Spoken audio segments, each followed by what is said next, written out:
Welcome to this systematic exploration of the architecture powering the next generation of AI systems. Before we jump into the material we have prepared, we do want to inform you that this analysis, which distills complex information from multiple sources, has been generated by artificial intelligence.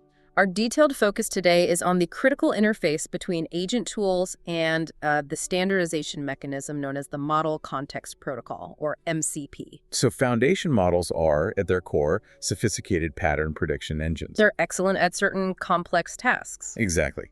Things like generating code or translating languages.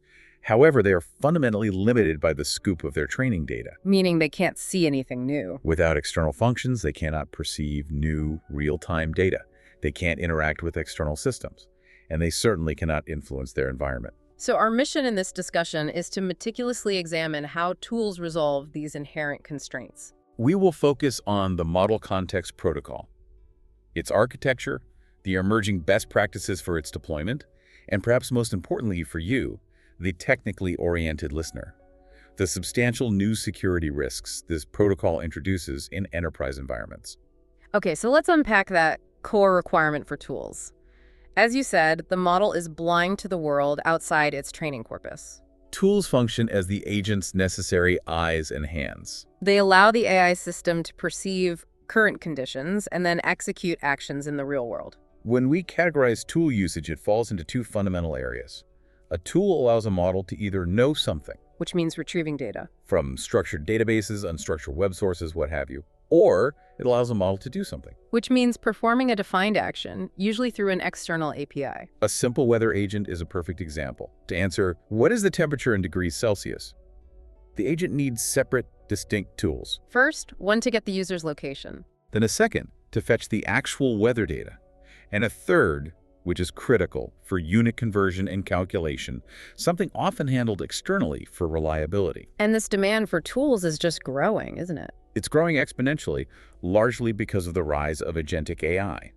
These are systems designed to achieve complex, goal-directed tasks, especially in large organizations. Historically, though, connecting models to tools was a huge headache. It created what we call the NXM integration challenge, a massive problem. Imagine you have N models and M tools. Connecting every pair required building a custom one-off connector. As those numbers grew, the development effort just exploded. And that leads to incredible technical debt and complexity. So much so that it threatened to cripple enterprise adoption of these agents altogether. And that's where the Model Context Protocol comes in. Exactly. First introduced in 2024, it was developed specifically to replace this fragmented custom landscape with a unified plug-and-play standard. It's an attempt to build a universally understood socket for AI capabilities. What's fascinating here is understanding the different types of these capabilities. We can categorize them based on how their definitions are handled. First, you have what are called function tools. These are the standard ones a developer would build. Their definitions are explicitly passed to the model as part of the request context, right alongside the user's prompt. Then you have built-in tools. These are provided implicitly by the model service itself. For instance, the Gemini API offers built-in grounding via Google Search or internal code execution environments, or even the ability to retrieve the context of a URL. And finally, and this is a key architectural development, we have agent tools. This allows a primary agent to invoke a second, more specialized agent to perform a specific subtask. And the primary agent remains the orchestrator, maintaining control and processing the subagent's output. It enables these very sophisticated multi-agent workflows. Even when that subagent is located remotely, using a protocol like A2A.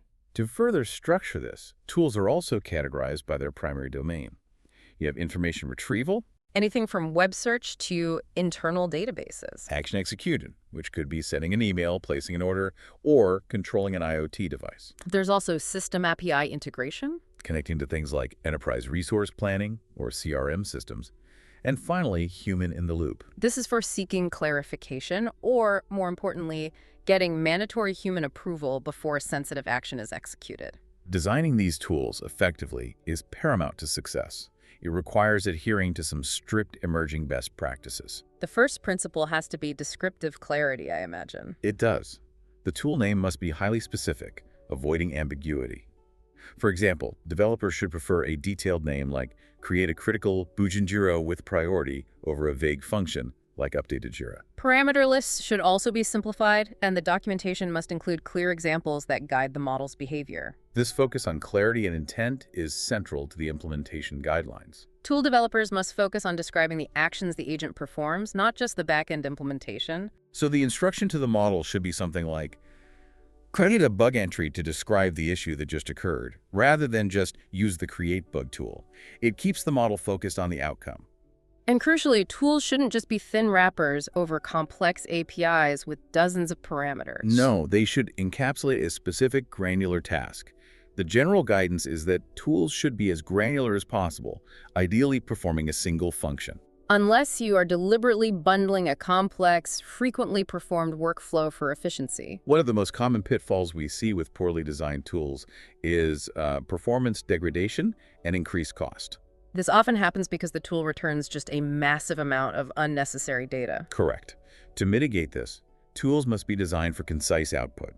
It's incredibly inefficient and expensive to push huge database query results directly back into the LLM's context window. So instead, the tool should use an external system for that transient data storage. Like a temporary database table or a dedicated system like an artifact service, and then just return a lightweight link or an identifier. And the use of validation schemas for both inputs and outputs seems essential. It is. These schemas serve as critical documentation for the LLM, but they also provide a necessary runtime check. And if an error does occur, The error messages themselves are very important. They must be descriptive and, ideally, provide specific guidance to the LLM on how to resolve the issue. For instance, suggesting a short delay because an API rate limit was hit. so we've defined the need for tools and the best practices for building them. But what protocol allows them to communicate with a model? This brings us to MCP's core structure. MCP is organized around a client-server model. It's architecturally similar to the language server protocol used in software development. And it relies on three core components. The first is the host. The host is the orchestration engine. It manages the clients, directs tool use, and enforces security policies, Then you have the client. which is the software component inside the host that manages the session, issues commands to the server, and oversees the communication lifecycle. And finally, the server. The server is the component that actually provides the capabilities. It advertises the available tools, executes the commands, and returns the results. Interoperability here relies on standardized communication, It does. MCP uses JSON RPC 2.0 as its base message format, which is lightweight, text-based, and language agnostic. crucial for supporting massive, parallel tool calls across diverse systems. It defines four fundamental message types: requests, results, errors, and notifications. And for transport. MCP supports two protocols. There's Stadio for extremely fast local environments, where the server is a subprocess. And streamable HTTP for remote client-server connections. The streamable version is often preferred for large deployments because it supports stateless servers and allows for streaming responses, which improves the perceived latency for the user. Within that protocol, MCP defines several key concepts, but tools are the core of the specification, the most widely adopted primitive. An MCP tools is the standardized description a server uses to advertise an available function, like check inventory level or process payment. And these definitions have to conform to a specific JSON schema. They need a unique name, a clear human-readable description, an input schema for parameters, and an output schema for the return structure. And the strong recommendation is that developers treat both of those schemas as mandatory and highly descriptive. The LM relies heavily on this context for correct tool selection.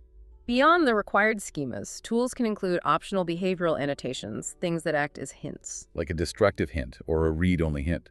It is critical, however, to understand that the specification strictly cautions that these are purely suggestions, So clients must never rely on them for actual security enforcement. especially when communicating with untrusted servers. No. Tool results can be structured. A JSON object validated against the schema or unstructured, like raw text, audio, or image data. And error reporting is also standardized. General protocol issues use standard JSON RPC errors. But tool execution failures use a specific is error, true parameter inside the result object. And that distinction is vital. It allows the server to inject application-level guidance for the LLM to process, and maybe even attempt to recover from the error. Now, This very low adoption suggests that the future role of these secondary primitives remains highly uncertain in production deployments. let's talk about the strategic benefits of MCP adoption. They seem profound. By providing a standard interface It massively accelerates development. It enables a reusable plug-and-play ecosystem, potentially managed via an official MCP registry, This standardization enables dynamic tool discovery at runtime. allowing agents to find and use capabilities they weren't explicitly coded for, which significantly enhances their autonomy. Architecturally, it promotes flexibility by decoupling the agent's logic from the tool's implementation details. And the structured architecture immediately establishes foundations for governance, allowing security policies and access controls to be centrally embedded in the server, promoting those crucial human-in-the-loop workflows. But despite those powerful advantages, MCP does introduce some significant architectural hurdles. Particularly around context management, context window bloat is a major issue.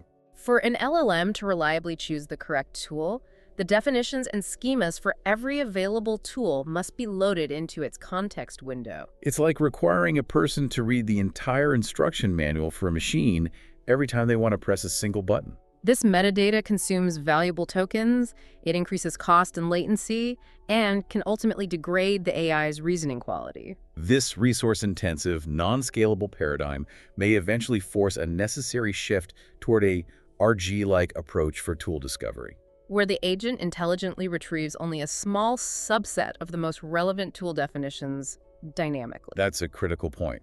But if we shift to a RAG approach for tool discovery, doesn't that introduce a whole new class of prompt injection risks, where the tool definition itself could become the source of a malicious prompt? It seems to trade one architectural challenge for a different security one. Beyond context, looking at enterprise readiness, the base protocol has some critical feature gaps. We see authentication and authorization gaps. The existing OAuth implementation might clash with modern restrictive enterprise security practices. Identity management is also fundamentally ambiguous. It's often unclear in the logs whether an action was initiated by the end user, the agent, or a generic service account. This complicates auditing.